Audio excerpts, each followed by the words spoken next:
한번 앞사람 인사하겠습니다. 반갑습니다. 사랑합니다. 한번 인사하세요.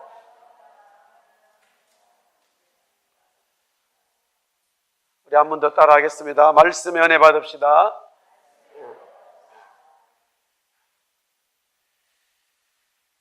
내용이 욥기 시편 이렇게 어려운 것처럼 보이지만 내용을 이렇게 보면은 또 그렇게 어려운 것은 아닙니다. 먼저 오늘 성경을 보기 전에 이 말씀은 다윗이 지었고요. 다윗이 이 시를 지었는데 이 시를 적을 때에 상황이 어떠했느냐? 두 가지의 어려운 일들이 있었습니다. 두 가지 어려움이 있어요. 그 하나는 다윗이 지금 육체적인 병이 들었어요. 다윗이 육체적인 지금 병이 들어 있을 때입니다. 그러니까 병이 들면은 사람의 마음이 약해지고 또 힘들어지고 하나님의 뜻을 놓치기가 쉽지요. 그게 이제 다윗이 지금 이 41편을 지었을 때가 그때에 병들었을 때예요. 그 다음에 두 번째 어려운 게 또 뭐가 있었냐면 본인이 병이 들었는데 그 힘든 것은 자기의 가장 사랑하는 아들이 있어요. 그 중에 아들들이 많이 있는데 압살롬이라고 하는 아들이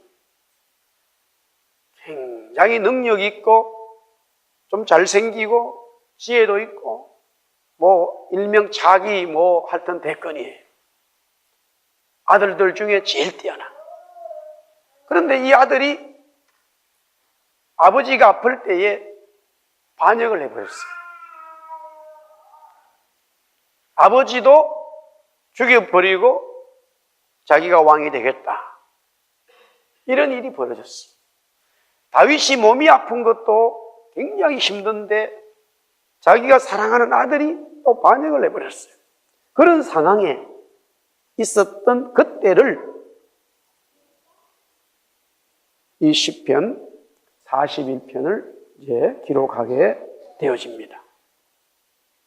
그러면서 항상 하나님의 말씀은 누가 기록을 하든 그리스도를 자꾸 나타내고 있고 또한 그 그리스도를 나타낸과 동시에 그리스도 하나님을 따르는 사람들이 동일하게 믿음으로 이 세상에서 믿음으로 하나님의 법으로 살아가야 되는 것을 또한 가르쳐주고 있습니다.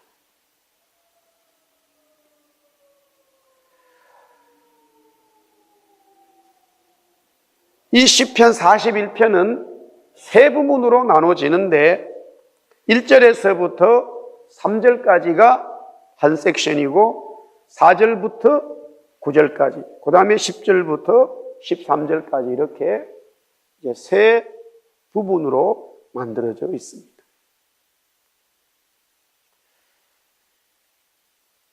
먼저 첫 번째 섹션인 1절에서 3절에는 병이 들었을 때, 다윗이 지금 병이 들어서 너무 힘들어하고 있을 때에 대한 이야기를 하고 있습니다. 그래서 1절에 먼저 이렇게 시작합니다. 우리 한 번 더 같이 또 성경을 좀 보면 좋겠습니다. 1절 다 같이 시작. 가난한 자를 보살피는 자에게 복이 있으며 재앙의 날에 여호와께서 그를 건지시로다. 여기에 가난하다는 것은 물질이 없는 것도 가난한 거고 당연히 포함합니다.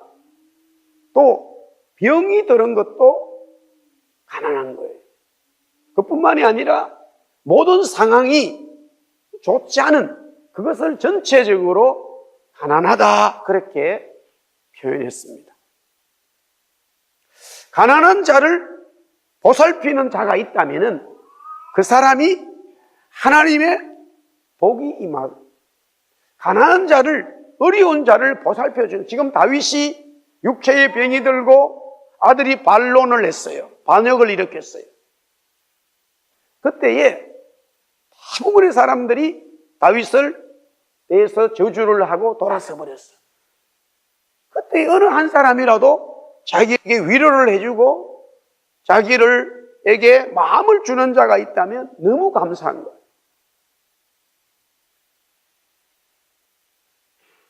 어려움을 당할 때에 마음을 주고 기도를 해주고 함께 위로해 주는 그런 자들이 하나님 그런 사람들에게 복을 주세요. 그렇게 기도를 하는 거지요.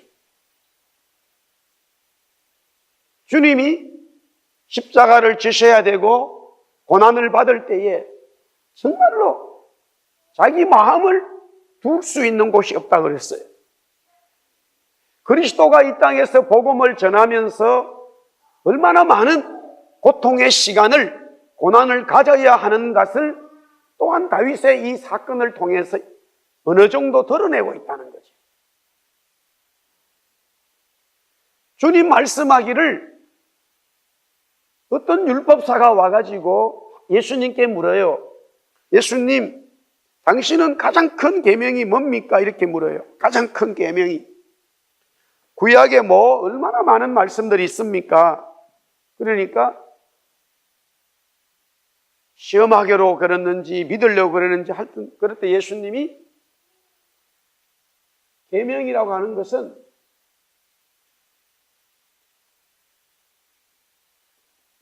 계명은 바로 말씀인데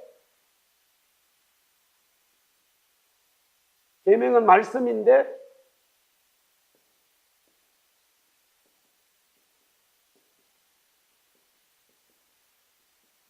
하나님 사랑하고 이웃을 사랑하는 것으로 계명에 대해서 딱 말씀했어요. 어떤 성경을 가르치는 사람이 예수님께 물었어요.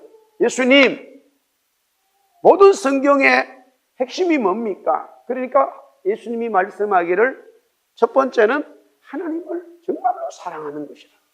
하나님을 사랑하는 것. 그러면서 두 번째는 이웃을 내 몸처럼 사랑해야 된다는 것. 그것을 말씀했어요. 다윗이 병이 들고 또 아들이 반역을 했을 때에 마음이 힘들잖아요. 그때에 정말로 자기에게 마음을 조금이라도 위로해 주는 사람이 있다면 그 사람 하나님 그에게 복을 주시고 그에게 은혜를 주세요. 그렇게 기도를 드리는데 그리스도가 이 땅에서 복음을 전하면서 아무도 자기에게 정말 우리가 아는 대로 제자들도 다 배반하고 가버린 거예요.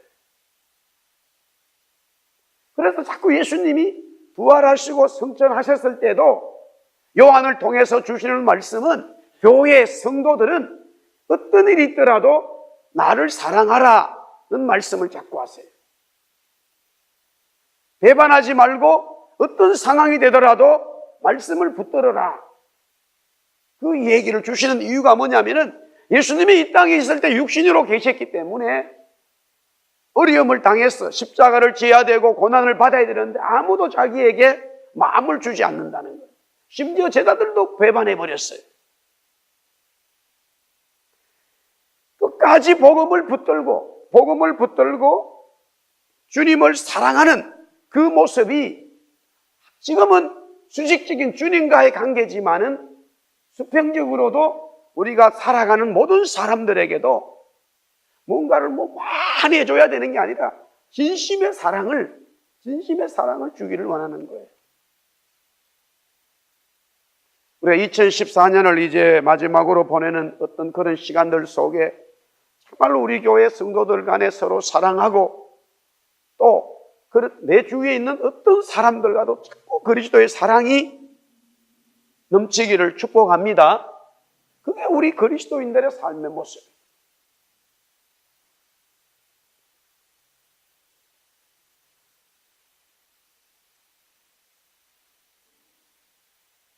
그랬을 때에 2절, 3절에 보니까 그 가난한 자를 보살피는 자에게 하나님께서 어떠한 은총을 주시느냐면은 여호와께서 그의 병을 치료해 주신다는 거예요. 지금 다윗이 병이 들어 있습니다. 이제 본인이 깨닫게 되는 거예요. 본인이 병이 들고 나니까 정말로 어려운 사람들, 가난한 사람들을 돌아보는 그것이 얼마나 중요한 하나님의 사랑인 것을 깨닫게 되어지죠. 우리가 이것을 보면 주님이 그래요. 주님이 이 땅에 오셔서 정말로 이 땅에 오신 이유가 뭐냐면은 모든 사람들이 병이 들었어요. 모든 사람들이 병이 들었어요. 그 병든 자를 치료하지요. 그런데 주님에게는 그런 위로가 없어. 너무 힘들지요. 그런데 베드로가 성령 받고 기도하는 중에 말씀을 전하면서 이렇게 얘기해요. 모든 사람들이 그리스도를 배반했지만은, 이 세상이 그리스도를 받아들이지 않았지만은 하나님께서 그를 죽음에서, 그를 사망에서 건져내시고 높이시고 살리셨다. 그렇게 베드로가 고백을 하는 거예요. 우리가 2014년을 정리하면서 오늘 이 말씀을 통해서 내가 하루하루 이 땅에 살아가면서 여러 가지 어려움들이 있고 또한 기도해야 될 제목들이 자꾸 생기고 그런 것이 힘든 일이 될 수 있지만 오히려 그것을 통해서 정말로 가난한 자, 기도해야 될 분들을, 많은 사람들을 생각하게 하는 것들이 오히려 하나님의 역사를 이루어낸다는 거예요. 할렐루야. 난 너무 힘들어. 이미 괜히 온 것 같아. 그렇게 할 것이 아니라 그걸 통해서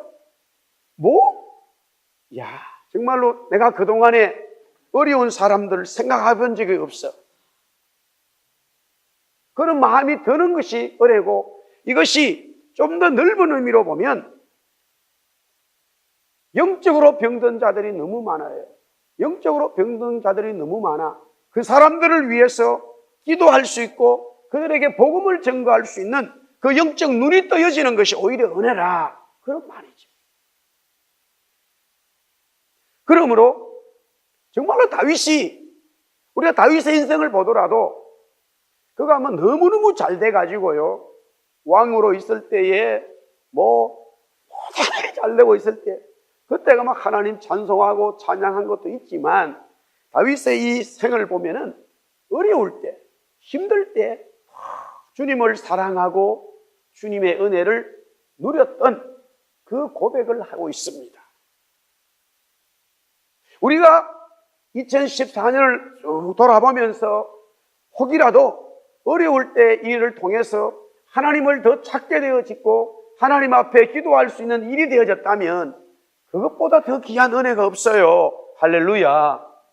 우리가 그것을 자꾸 붙들어야 되는 거예요. 그렇기 때문에 내가 그런 어려움을 당함으로써 다른 사람이 그런 어려움을 당할 때 그분을 위해서 기도해주고 그분을 위해서 위로해주고 그분에게 마음을 줘야지라는 것이 우리가 받아들일 수 있는 진리의 삶이라는 거예요.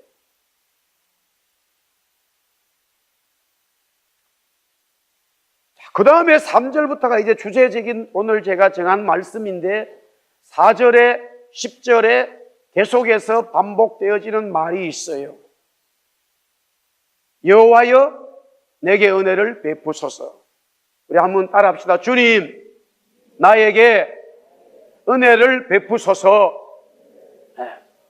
Oh Lord, have mercy on me라는 말이에요. 주님, 나에게 자비를 베풀어 주세요. 이제 다윗이 병이 들고 압살롬이 자기를 반역했을 때에 정말로 기도할 수 있는 것은 다른 거 없어요. 주님, 나에게 은혜를 베풀어 주세요. 그거밖에 없는 거예요. 우리가 이 땅에 살면서 우리가 할 수 있는 것은 주님이 저와 여러분에게 은혜를 베풀어 주시는 것밖에 없어요. 아멘? 다른 게 없어요. 우리 한 번 더 따라합시다. 주님, 나에게 우리 가정에, 우리 교회에 은혜를 베풀어 주세요. 은혜를 베풀어 주세요. 네, 다른 게 없어요. 다른 방법이 없어요. 은혜를 베풀어 달라는 거예요.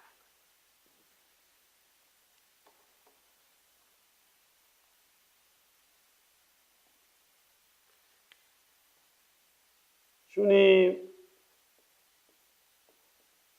나에게 은혜를 베풀어 주세요.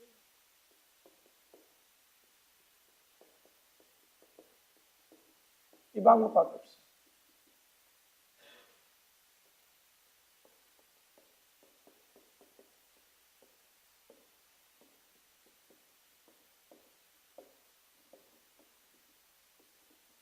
나에게 은혜를 베풀어 달라고 기도할 수밖에 없는 거예요. 우리가 매일매일 시간마다 하나님 앞에, 주님 앞에, 주님 나에게, 우리 가정에, 우리 교회에, 우리 자녀들에게, 내 삶에, 내 직장에, 내 기업에 주님 은혜를 베풀어 주세요. 그거 외치고 기도할 수밖에 없는 거예요.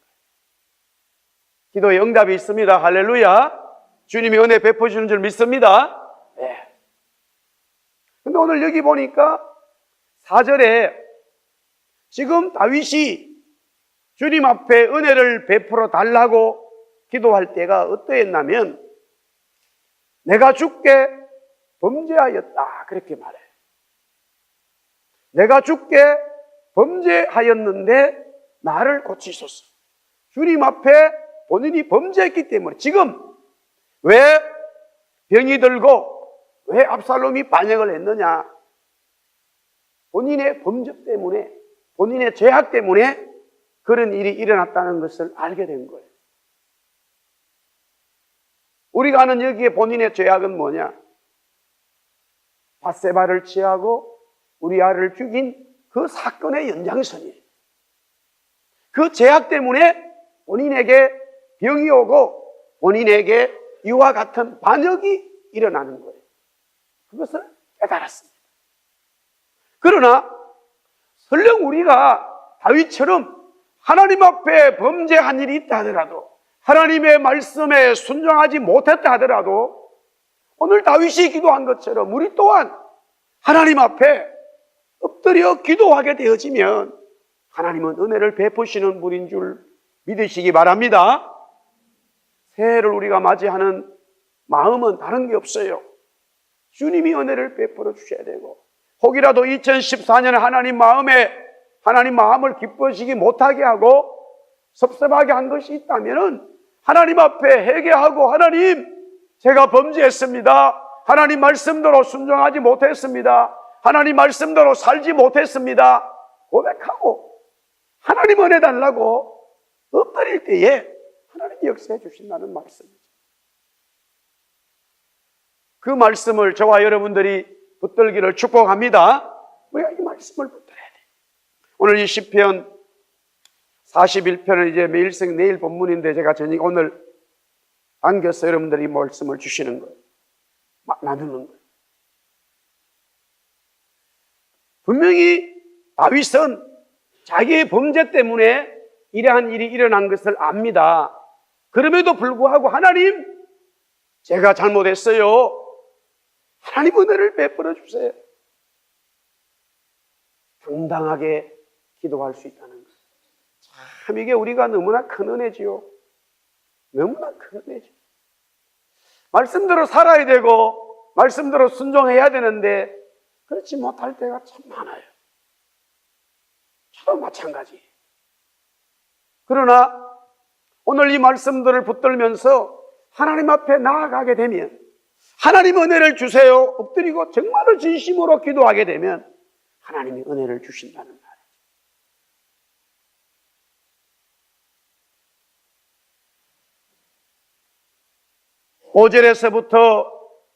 5절에서부터 이제 9절까지는 지금 자기가 하나님 앞에 기도를 은혜 베풀어 달라고 기도하지만은 주위에 일어나는 일들은 보면 너무너무 자기의 마음을 더 힘들게 만든다는 거지. 5절에 보니까 자기에 대해서 사람들이 악담을 합니다. 또 6절에 보니까 거짓을 말해. 진실을 말하지 않아요. 그 다음에는 7절에 보니까 자기에 대해서 또 죽은 거예요. 그리고는 9절에 와서는 8절 9절에 보니까 가까운 친구도 자기를 대적하는데 여기에 아들이 반역해버렸으니 뭐 할 말이 없어요. 남이 그러면은 또 그렇지만은 자기 가장 사랑하는 아들이 반역을 해버렸으니까. 하나님 앞에 본인이 범죄했습니다, 잘못했습니다라고 막 엎드려 기도하면 나가면은 하나님 은혜 주세요, 은혜 주세요 막 기도 안 하면은 주위에 뭐 일들이 차근차근 이렇게 정리가 되어지고 말이에요. 좀 좋아져야 되는데 다 상황들이 다윗 주위에는 좋지 않은 상황이 많이 일어나게 되어져요. 우리 한번 따라합시다. 그럴 때일수록 더 기도하고 하나님 앞에 나아간다. 우리가 기업이나 뭐 직장이나 우리의 삶에 여러 가지 좋지 않은 일들이 막 기도하는데 더 안 되면은 더 주님 앞에 기도에 엎드려 주님 좀 도와주세요, 은혜 베풀어 주세요. 하나님은 진정으로 우리가 하나님 앞에 정말로 자기 자신이 회개하고 하나님 앞에 기도하는 건지 하나님이 보고 계시는 거예요. 다윗은 그것을 깨달았어요. 그래서 자기 주위에 일어나는 아들이 반역을 해가지고 아들이 반역하니까 우리가 그 내용들을 보면은 이 압살롬이 얼마나 지혜가 많은지 자기를 따랐던 모든 사람들이 압살롬에게 이렇게 돌았어요. 그래도 하나도 다윗이 하나님의 방법, 하나님의 말씀을 자꾸 찾아가요. 우리가 살아가면서 이런저런 어려움들이 있지만은 하나님 앞에 기도하면 그것이 바로 즉각적으로 응답이 될 때도 있어요. 그러나 응답이 되지 아니하고 오히려 상황이 더 좋지 않은 것으로 간다 하더라도 우리는 실망할 필요가 없지. 그때 더 하나님 앞에 기도하는 거예요. 그래서 4절에 하나님, 주님, 나에게 은혜를 베풀어 주세요 라고 기도해 나갔는데 상황들이 좋지 않아.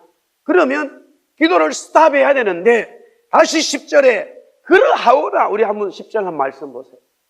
참 너무나 재미있는 표현입니다. 10절 다 같이 시작. 그러하오나 주 여호와여 내게 은혜를 베푸시고 나를 일으키사 내가 그들에게 보응하게 하소서. 네, 됐습니다. 그렇지만은 지금 상황이 점점 더 안 좋지만은 저는 물러설 수 없어요. 주님밖에 없어요. 주님 은혜 주세요. 그렇게 다윗의 기도가 있단 말이에요. 우리도 얼마든지 다윗처럼 기도할 수 있습니다. 주님 앞에 나갈 수 있습니다. 주님이 우리에게 은혜 주심을 믿습니다.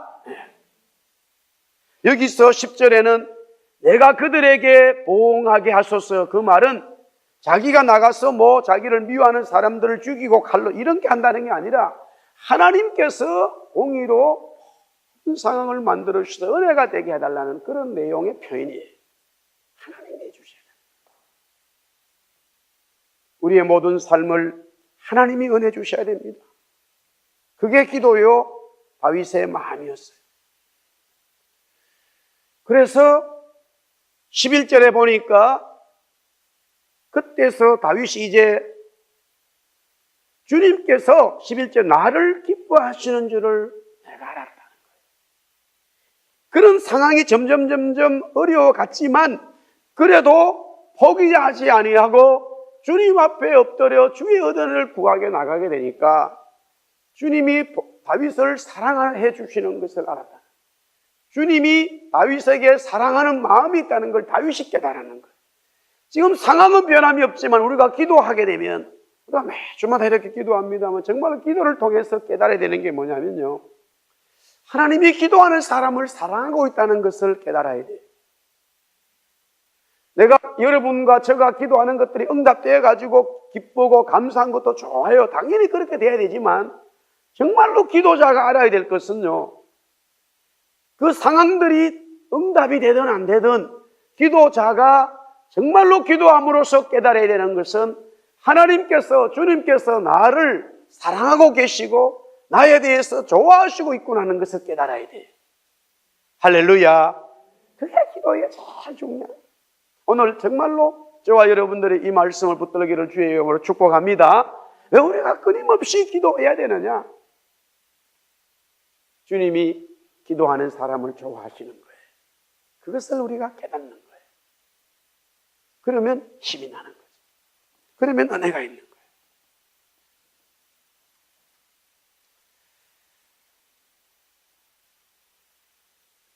그래서 12절 말씀해 보니까 주께서 나를 온전한 중에 붙드시고 영원히 주 앞에 세우신 그 말씀의 응답을 받게 되어지는 거예요.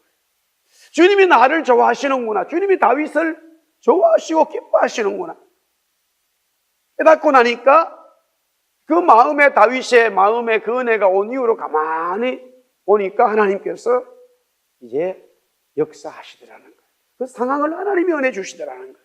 그렇게 끝나는 것이 아니라 하나님께서 다윗을 영원히 세워주시는, 하나님 앞에 세워주시는 그 은혜를 알게 되었다는 거죠.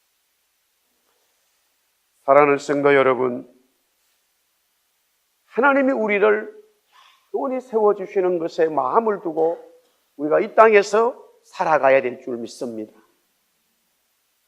그걸 잃어버리면은 어느 순간에 많이 힘들 때가 있죠. 내가 물질로 내가 서야지, 뭐 기업을 통해서 서야지, 우리가 그런 걸 놓고는 기도는 해야 되지만 그것이 우리 삶의 중심이 돼서는 안 돼요. 우리가 영원히 서게 돼 있다는 것은 주님으로 서기 때문에 주님을 붙들어야 돼. 주님을 붙드는 그 은혜가 있어야 되는 거예요. 항상 성경은 좀 추상적인 같은 내용이지만 사실은 그것이 현실이에요. 저와 여러분이 주님을 붙들어야 돼요. 주님 앞에 서 있어야 되는 거예요. 물질 앞에 서 있고 내 성공함과 앞에 서 있는 게 아니라 항상 주님 앞에 서 있어야 돼요. 그게 우리의 척도가 돼야 되고 그게 우리의 결과가 돼야 돼요. 주님 앞에 서 있어야 돼요. 우리 교회가 주님 앞에 서 있어야 될 줄 믿습니다. 저와 여러분이 주님 앞에 서 있어야 돼요. 주님 앞에 서 있는 하나님의 교회 성도, 주님 앞에 서 있는 하나님의 기업, 늘 주님 앞에 서 있어야 돼요. 모든 상황을 어떤 것들을 내 앞에서 놓고 해석하고 말하는 게 아니라 모든 얘기들을 어떤 것이든 주님 앞에 세워놓고 주님 앞에 말씀 앞에 세워놓고 답을 얻어야 되지, 상황 놓고 사람 놓고 하면 자꾸 답이 바뀌어요. 주님 앞에 딱 세워놓고 모든 것을 바라보게 돼요. 응답된 것도 감사하고 지금은 응답되지 않은 것도 감사하고 미루어진 것도 감사하고 전혀 다른 것으로 되어진 것도 감사하고. 왜? 주님이 그 모든 것들을 주관하신 것이 보여지기 때문에, 주님이 그 일을 하셨구나 하는 것이 믿어지기 때문에, 그러므로 하나님의 사람들은, 다윗은 힘을 얻게 되었다는 거예요. 마찬가지로 우리들도 다윗처럼 그러한 은혜가 우리 2014년을 정리하고 또 2015년 새해를 맞이하기를 축복합니다. 우리 13절 말씀을 한번 다 같이 읽어보겠습니다. 시작. 이스라엘의 하나님 여호와를 영원부터 영원까지 송축할지로다. 아멘, 아멘. 다윗이 하도 감사해서 아멘을 막 연거푸 2번이나 합니다. 우리는 다시 읽습니다. 다윗보다 조금 믿음이 약하기 때문에 한 번 더 붙여야 3번 읽어야 돼요. 아멘. 시작. 이스라엘의 하나님 여호와로 영원부터 영원까지 송축할지로다. 아멘, 아멘, 아멘. 한 번 더 하면 돼요. 할렐루야. 사랑하는 성도 여러분, 우리 금요일 오는 우리 학생들, 청년들, 하나님을 찬송하고 하나님 앞에 감사하기를 축복합니다. 저는 너무 우리 젊은이들 감사해요. 금요일날 연말 연시에 얼마나 재밌는 일들이 많겠어요. 우리 어릴 때는 집에 있으면 별로 재미가 없어요. 그런데 요새 젊은이는 집에 있어도 재미가 있어. 컴퓨터하고 논다고 얼마나 재밌는지 몰라. 또 밖에 나가면 밖에 나간대로 또 재미가 있어. 안팎으로 재미있는 일이 많아요, 지금. 우리 때는 집에 있으면 별로 재미할 거, 놀 거 없어요, 어릴 때. 밖에 친구들하고 만나면 재미있는 일이 있을 수 있지만, 집에서 만나봐야, 요사이는 집에 있으면 아버지가 집에 방에 계셔도 자기 방에 누워 있거나 자기 맘대로인데, 우리 어릴 때는요, 절대 누워 있을 수 없어요. 아버지가 계시면 앉아 있어야지. 그렇지요? 이쪽 세대? 요사이는 그냥 누워 있어. 이러고 들어오면 들어오고 나가면 나가고 너는 나고 나는 나야.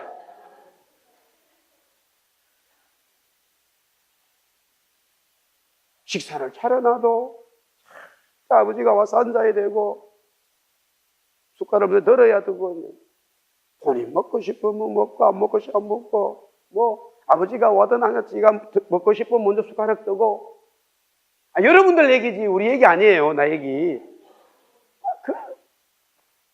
하여튼 그러기 때문에 어떤 면에서는 여러분들이 지금 정말로 목사님 때보다는 더 많은 어려운 생활을 하고 있는 거예요. 가만히 보니까 그런데 이렇게 금요일에 와서 매주마다 기도하고 찬송하는 거 너무 감사하고 오늘 다윗이 고백한 것처럼 여러분들이 정말로 하나님 때문에 감사하고 하나님 주님 때문에 은혜 있기 때문에 찬송 기도하는 줄 믿습니다. 그 은혜가 2015년에도 갑절이나 되기를 주님의 이름으로 축복합니다. 우리 성도님들도 우리 어른들도 우리가 정말 이 땅에 살면서 여러 가지로 쉬운 일은 아니지만 참 좋은 하나님의 은혜 아니면 살 수 없음을 고백하고 또 하나님 앞에 기도하고 우리 성도들 간에는 서로 위로하고 사랑하고 덮어주고 그와 같은 은혜가 우리 교회 속에 넘치기를 축복합니다. 기도하겠습니다.